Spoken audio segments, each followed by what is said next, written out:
जीवन में जब हम ईश्वर पर विश्वास करते हैं और सही कर्म करते हैं तो हम गलत व्यक्ति, गलत इरादे और गलत मार्ग को तुरंत पहचान लेते हैं। तो सुंदरकांड के तीसरे प्रसंग का यही अर्थ है, जिसकी 4 पंक्तियां कुछ इस प्रकार हैं। निश्चर एक सिंधु मरहई करी माया नभ के खग गहई। अर्थात एक राक्षसी जो समुद्र में छिपकर रहती थी और उड़ते हुए पंछी को तुरंत पकड़ लेती थी।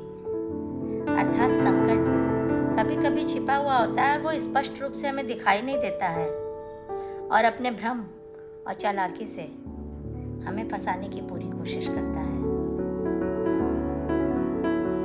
जीव जंतु जे गगन उड़ाए जल विलोकितिन के परिछाई।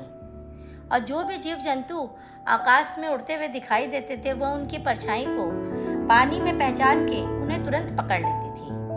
अर्थात जीवन में कुछ ऐसे लोग भी होते हैं जो किसी को ऊंचा उड़ते हुए देखते हैं तो उनकी कमजोरियों को पहचान कर उनके अंदर डर और भय उत्पन्न करने की कोशिश करते हैं। गहई छाक सकसो न उड़ाई ए विधि सदा गगन चर खाई।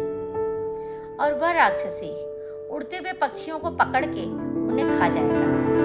अर्थात लोग आपकी कमजोरियों को जान करके आपके अंदर डर और भय उत्पन्न करते हैं, और अगर आप उस डर और भय में फंस जाते हैं तो आप अपनी उन्नति का मार्ग स्वयं ही बंद कर देते हैं।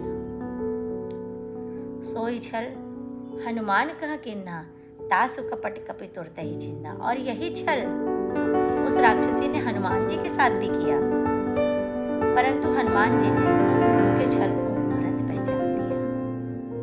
तो अगर कोई साधारण व्यक्ति होता तो वह तो उसके छल में फंस जाता, परंतु हनुमान जी अपनी विवेकशील और जागरूकता के कारण उसे पहचान लेते हैं। तो इस प्रसंग का यही अर्थ निकलता है कि शत्रु बाहर नहीं है, वह आपके भय और डर में है।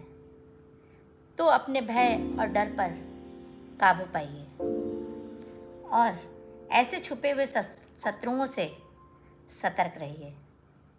तो मेरे साथ प्रेम से बोलिए, प्रभु श्री राम की जय हो।